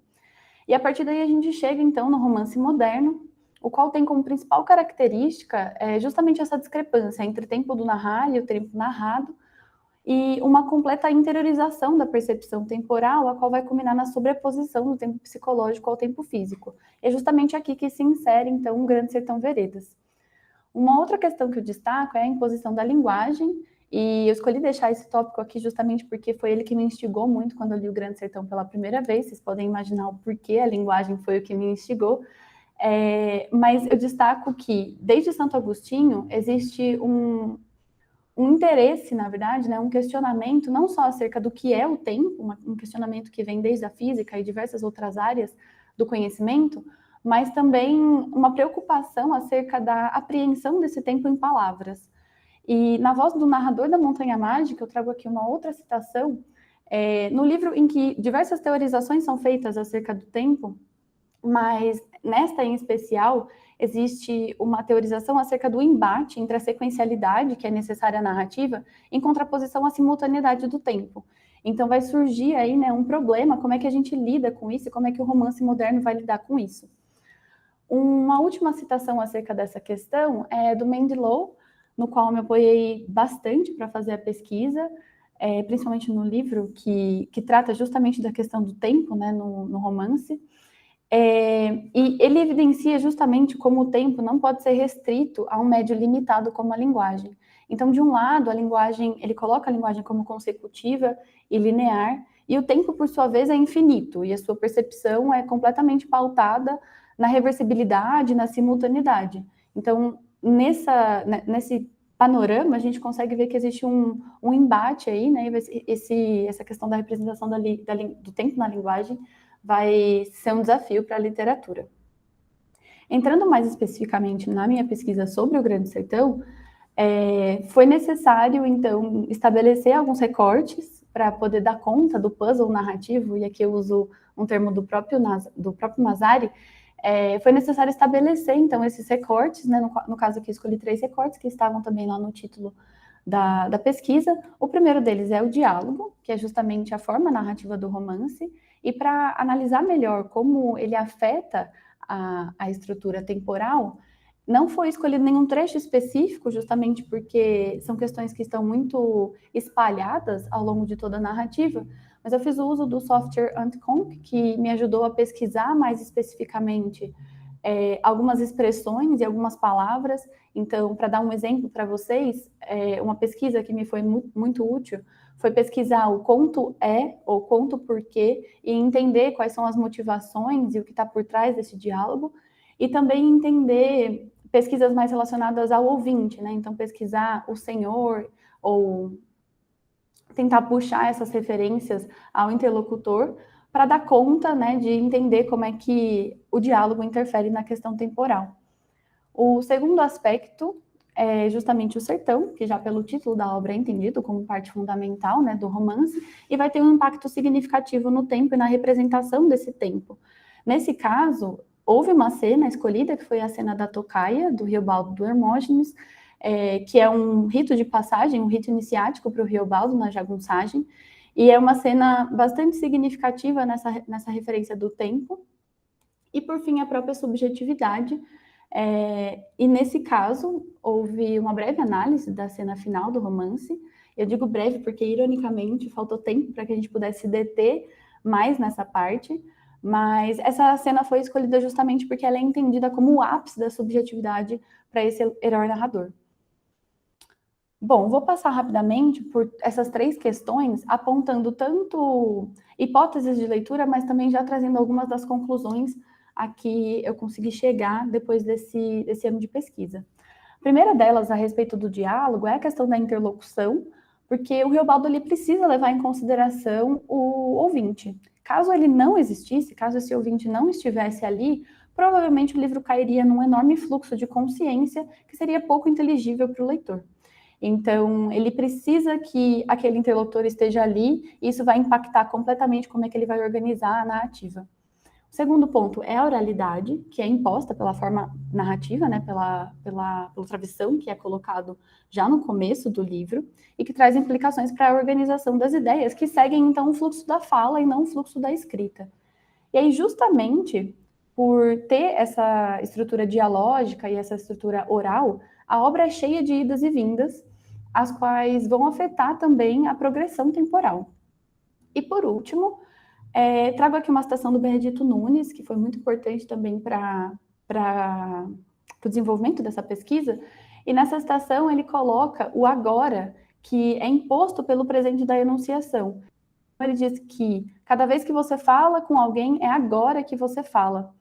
Na análise que a gente pôde fazer durante a pesquisa, a gente entendeu esse agora sempre como um ponto de fuga na narração. Então, ele vai estar sempre ali e vai ajudar também, ou às vezes atrapalhar, digamos assim, a estruturação. O segundo recorte, então, o sertão. Também vou destacar aqui alguns aspectos. O primeiro deles é a percepção temporal do Riobaldo, que é diferente da do Senhor da Cidade. Então, necessariamente, o Riobaldo precisa fazer diversas contextualizações que vão ajudar também o leitor. O segundo ponto é entender que o tempo no sertão que está sendo narrado não é só no sertão, né? Mas o sertão especificamente da Guerra Jagunça. E essa guerra, que é um motivo dentro do romance, vai ser fruto constante da distorção do tempo, porque ela está vinculada diretamente com a percepção subjetiva do herói. Um terceiro ponto acerca disso é entender a natureza, a relação, né, entre a natureza e Diadorim. Então, a natureza ela não é só relevante para Riobaldo, porque ele é um homem do sertão, mas também porque ela está associada com Diadorim, que ensinou, de certa forma, o Riobaldo a olhar para a natureza. Então, aqui a gente já começa a entender um caráter muito subjetivo que está ligado ao sertão. E, por fim, o que a gente nota é que a natureza em si, ela vai ser constante fruto de digressões dentro da narrativa, o que vai afetar completamente a sequencialidade e a progressão do enredo. Então, ora a natureza afasta Riobaldo do presente da enunciação, então ele se deixa levar, de certa maneira, por lembranças, ora é a própria natureza que o traz de volta, normalmente através de memórias sensoriais. Na cena da Tokai, especificamente, que a gente analisou nesse trecho, né, da pesquisa, isso fica muito evidente, porque o Riobaldo ele vai lembrando do que está acontecendo e ele se deixa levar a partir da noite, por exemplo, do sertão e da escuridão do sertão, do silêncio daquela noite, ele se deixa levar pelos seus medos e pelo medo da morte, mas é também ao lembrar, por exemplo, do orvalho, que ele retorna à narrativa e consegue dar prosseguimento a essa narrativa. Por fim, eu destaco então a subjetividade, e aqui 2 pontos são centrais. Primeiro, as motivações do narrar do Riobaldo, e segundo, a memória. Sobre a primeira questão, é importante ter em mente que o romance ele é recheado de perguntas e que essas perguntas mostram, de certa forma, a ânsia do Riobaldo de entender algumas questões específicas, então o pacto, a perda do Diadorim e também o seu papel nesses eventos. E não só isso, mas ele também deixa marcado desde o começo, e ele faz questão de enfatizar isso ao longo da sua narração, que existe um propósito no que ele está narrando, e esse propósito vai perpassar a subjetividade. Então, ele até coloca, né, em determinado momento do romance, que ele quer armar ponto de um fato. Então, tem um propósito no que está acontecendo aqui, e essa motivação é justamente uma motivação que passa pela subjetividade. A segunda questão, então, é a memória. E aqui é importante destacar e entender que essa memória ela não segue um fluxo contínuo e sequencial, que seria justamente o necessário para a organização da narrativa. Ela, na verdade, é completamente inconstante, né? Essas rememorações elas são completamente inconstantes, o que vai afetar, então, essa estruturação e vai causar também as digressões que a gente viu na parte do sertão. E, por fim, uma citação do Mendelsohn, novamente, que destaca que o tempo interior, que é medido através dessa sucessão dos estados da consciência, ele vai ser completamente diferente, vai ser medido de uma maneira diferente enquanto a gente vive e enquanto a gente rememora. Todas essas questões que eu destaquei aqui, dentro de cada um desses recortes, elas entretecem o romance como um todo. Então, embora eu tenha buscado uma sistematização na pesquisa, eu tenha recortado dessa maneira para poder sistematizar a pesquisa, mesmo assim, é importante destacar que isso, ao falar da subjetividade, a gente fala do sertão, ao falar do sertão, a gente também está falando do diálogo, então essas questões, elas não se isolam completamente, eu acho que é isso que é a graça também, né, isso que faz o Grande Sertão ser o Grande Sertão, essa impossibilidade da gente sistematizar completamente e de reter, de certa forma, o infinito que essa obra nos apresenta. Aqui estão algumas das referências bibliográficas, as principais que eu usei para formular esses slides. Eu agradeço muitíssimo o espaço e a atenção de todo mundo. Muito obrigada, Luísa. Parabéns, viu, pela apresentação. Muito bom, acho que todo mundo aqui, né, gente, conseguiu ser muito claro, muito objetivo, dentro do tempo, pesquisas que a gente vê que mesmo em um contexto tão difícil, né, vocês estão conseguindo fazer uma pesquisa com tanta coerência, sabe? E imagino que não deva ser fácil, né? Sei que não é fácil, na verdade. Então, Luísa, eu fiquei assim, sua pesquisa é muito robusta, tem muita coisa para uma iniciação científica. Eu fiquei assim, chocada, parabéns mesmo. Você pegou, além de ser um livro, né, robusto, você pegou os pontos muito, muito complexos do livro. Eu até ia te perguntar, mas você acabou respondendo ali no final, sobre essa questão das três coisas, né? Eu estava pensando enquanto você falou sobre de que forma o diálogo não poderia estar na questão da subjetividade e na questão do sertão, até mesmo por esse espaço ser, né, dialógico também, dialogado ali entre as personagens. Mas, assim, eu acho que você consegue chegar nessa conclusão ao final da sua pesquisa, né? Não sei se você está no final, mas você consegue chegar nessa conclusão que esses três pontos estão muito bem conectados ali, né? No propósito do romance. Fiquei curiosa da plataforma que você usou para encontrar lá os trechos, os vocábulos, né? Que você falou.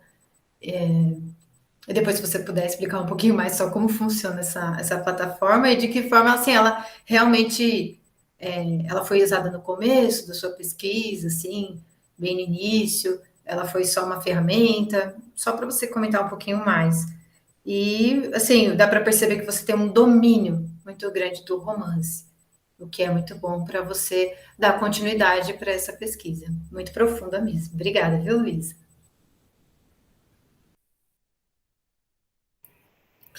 Você quer responder, Luísa, sobre o programa que você usou agora ou você prefere esperar que eu fale? Se quiser responder agora.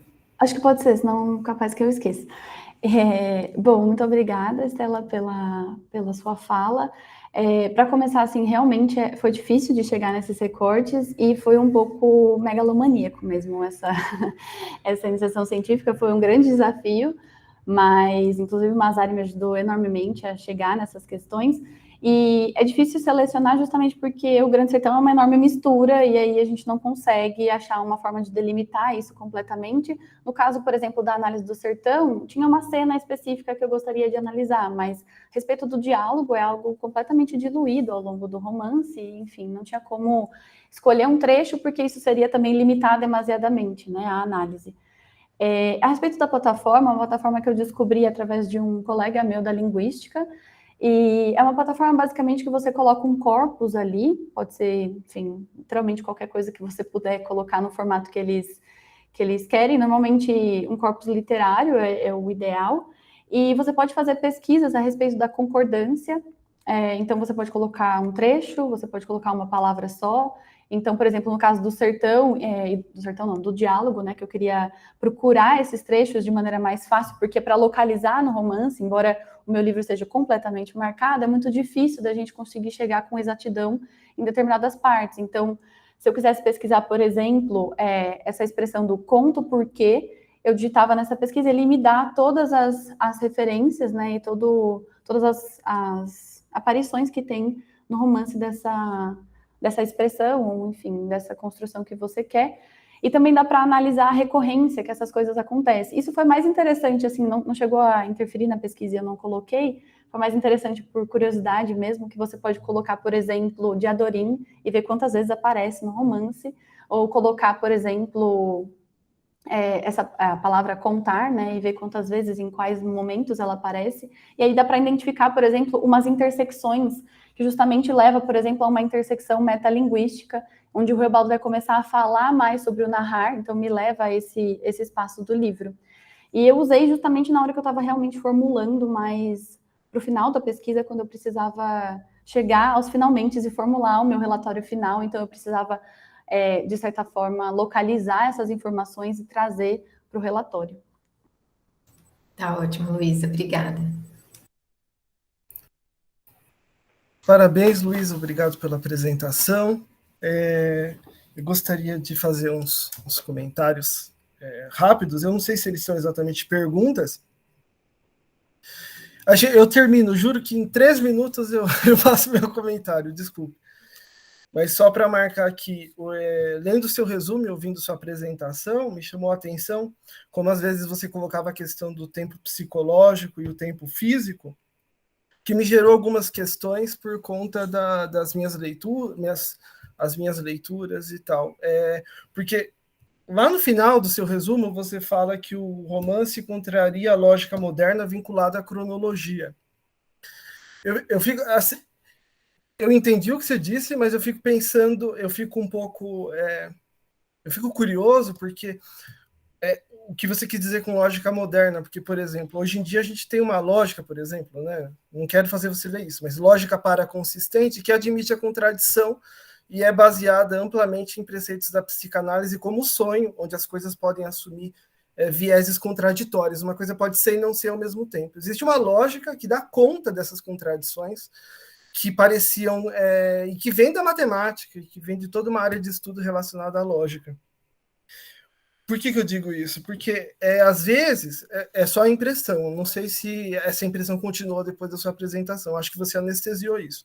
Mas, lendo o seu resumo, eu tinha a impressão que havia uma questão do tempo como algo cronológico e havia esse tempo desordenado do Riobaldo. Mas eu penso assim que talvez... eu penso em outros termos. Existe uma lógica do Riobaldo, que é uma lógica do sujeito. Existe um fio das experiências dele, dos traumas que percorre isso. A lógica do sujeito ela pode parecer contraditória à primeira vista, não sendo. Eu lembro da professora Judith Rosenbaum falando sobre o Grande Sertão, e parece mesmo, ela dizia que é como se o Riobaldo tentasse um divã psicanalítico e começasse a falar, e o psicanalista do outro lado fosse um lacaniano, porque ele cria uma neutralidade, ele não responde, ele não atende às perguntas. Quando um psicanalista lacaniano escuta uma pergunta, ele não responde. Ele fica olhando para você, esperando que você dê continuidade ao discurso. A ideia é que você vai encontrar. E eu lembro que uma coisa que chama atenção no Grande Sertão é como, em vários momentos, parece que o Riobaldo vai tateando o tema, por exemplo, da morte da Diadorim, que está lá no fim. Então, a gente... Em suma, o que eu quero dizer é que talvez eu não ache... Essa coisa existe uma lógica do sujeito, uma lógica estabelecida por questões como experiência, desejo.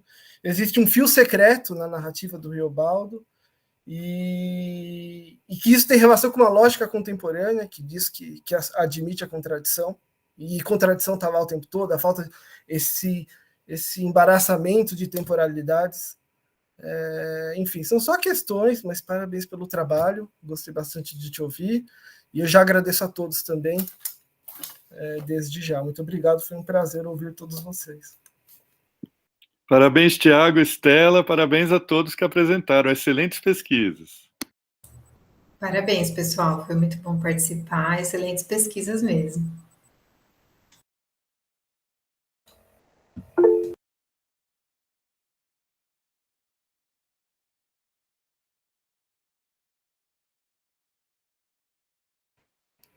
Alguém quer comentar mais alguma coisa? Acho que o pessoal do Circunscrito está esperando a gente encerrar, né? Então, obrigado, gente. Boa tarde. Fiquem bem, saudáveis e é isso. Parabéns pelas pesquisas. Boa tarde. Tchau, gente. Boa Obrigada. tarde, gente. Obrigada. Tchau, gente. Boa tarde. Boa tarde, Parabéns obrigada. aí pelas pesquisas. Parabéns. Um abraço a todos. Tchau.